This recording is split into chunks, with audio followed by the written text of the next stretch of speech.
Hey everybody, wanted to thank all for their comments from the previous video about mentioning if your vehicle does not come with a cabin air filter. I couldn't believe how many cars did not come factory with the cabin air filter housing. It is shocking that a global company like Chrysler, Dodge, Jeep, and Fiat would not have a cabin filter to be standard in all their cars, even back then. Wow! So, as a result, I decided to make this new video on how to upgrade or install a cabin air filter housing for many Chrysler, Dodge, and Jeep vehicles. I don't really need this, but I feel if this can help a lot of people who may have allergies or other problems with their health, then it's worth it. This is something they should have done. Regardless, I'll show you a step-by-step guide and you can decide if it's worth doing. I'll leave all the tools and parts you need in the description below. And if this video helps, please like this and help me out and subscribe to this channel. This channel is about fixing your vehicle yourself, as going to the mechanic or dealership is outrageous in this day and age, which is why I encourage you to do your repairs yourself or to at least have a better understanding of your car.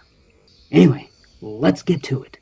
Add a piece of tape by each wiper, as this way you can line them back up later.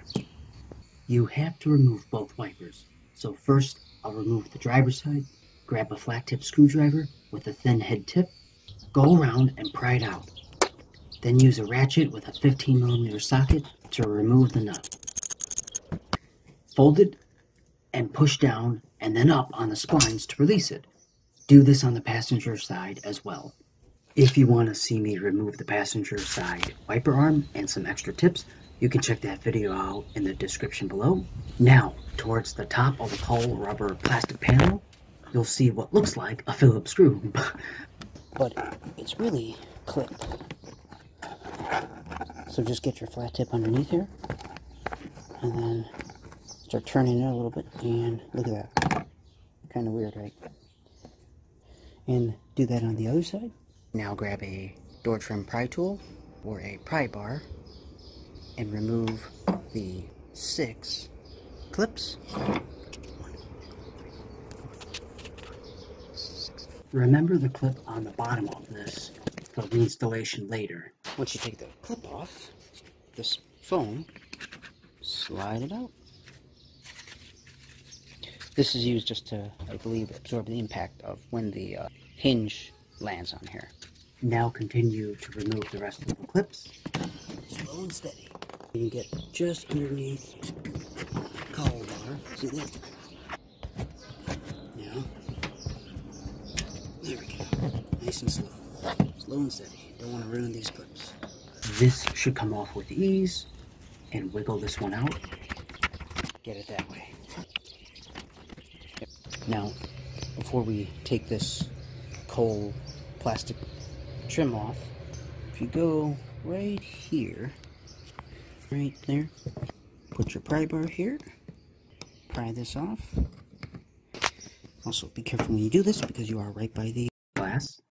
By the way, there's actually another clip. It's right here, right where my finger is, and one on the other side as well. Now I'm going to remove this cowl trim cowl, whatever it's called. Okay. Look at that. Now's your best chance to close this down. So before I show you what to do next, I'll just give you a nice glimpse of this. This is what we want to remove right here. But in order to remove this, you need this to be pulled towards me, towards the camera. So in order to do that, we need to remove this cowl bar right here. Also called a strut tower. Grab a 15mm socket and ratchet. Could use a breaker bar if you want. Do the exact same thing on the other side of the strut tower support bar. Okay, pick this up. See this right here? Just move this upwards, like that. You're not moving it far. You might wind up disengaging this from here. You'll see later when I reinstall it. This clip, you're pushing the bar this way, and it comes off. Pick this up a little bit and grab this bar and just move it forward. that's it. Pick it up a little bit lightly because it's connected. Okay. Now after doing all this nice, wonderful hard work, let's finally get to these bolts right here. Grab a 10mm socket and a ratchet and start loosening that bolt. Now over here, try not to drop it. If you do, you can grab the bolt again later. So the reason why everything was taken off was to give space when pulling this out. Go ahead and remove this wiper piece just for space. Now what we're going to do is you're going to want to work on the passenger side area first. So as you pull this, there we go. You're going to grab the piece behind, which is this. So left hand here, push this out, right hand here, and up. There we go. Okay. Slow and steady. You might have to bend this a little bit just to get it out. Not easy.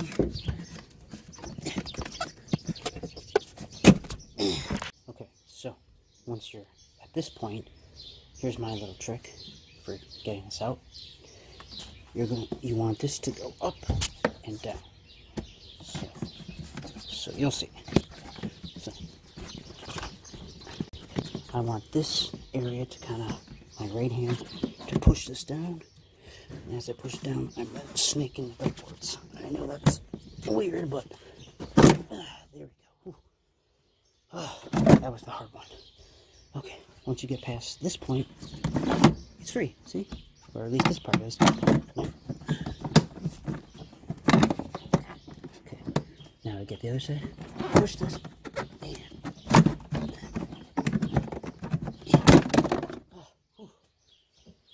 got it. Wow.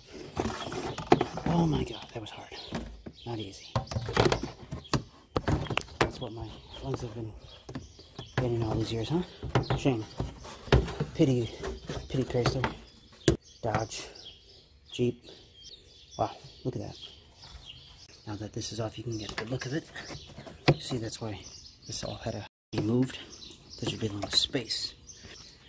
Not the smartest people at Chrysler for Dodge and Jeep, Fiat for designing and engineering this, making it difficult to take out, especially if people ever want to upgrade. Idiots. Absolute idiots. Before you put the new cabin filter housing in, vacuum. I was curious enough. Let's see what's in here.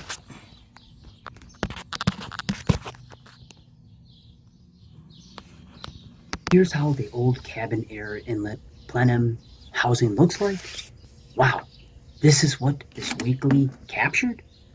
But it doesn't stop the harmful particles from entering into the car. What a shame. Now, here's the new cabin air filter inlet housing Plenum, aka where to put the filter in. The way it's mounted through the holes on the side is the same, and it will fit inside the vehicle perfectly. I believe they only put this good one in select models. This should have been standard for all models. Get rid of this useless junk. Time to install. If this has helped so far, please like and subscribe. Grab your cabin air filter housing. Line up the studs and place this new housing filter between each hole. This will not go behind the plastic like it was previously, as it is damn near impossible to get it back behind it. So it will now be in the front. This is how the geniuses at Chrysler should have engineered this. Now that the other one is in, put the other one on, screw it in by hand at first. Put a 10mm socket and ratchet.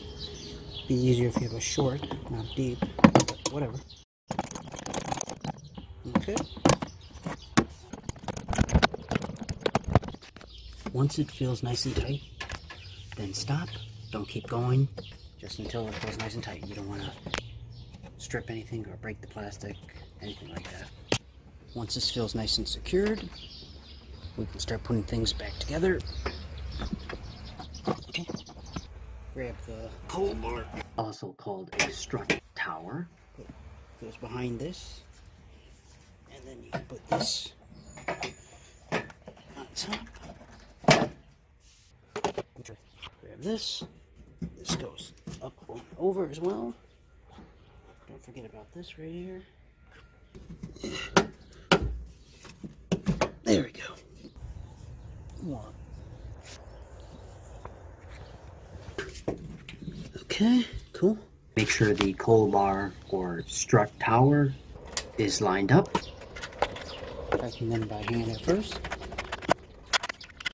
Grab a 13mm socket and ratchet. Okay, this goes right there. Make sure you can feel the bolts turning into the hole. You might have to adjust it.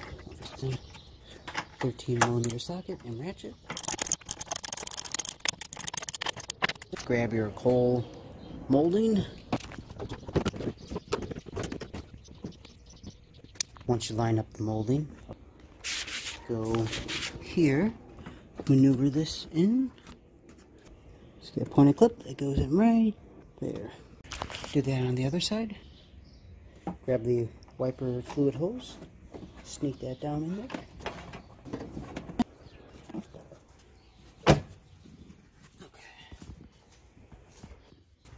Line up and put the foam back in. Then put in the snap clip in the corner.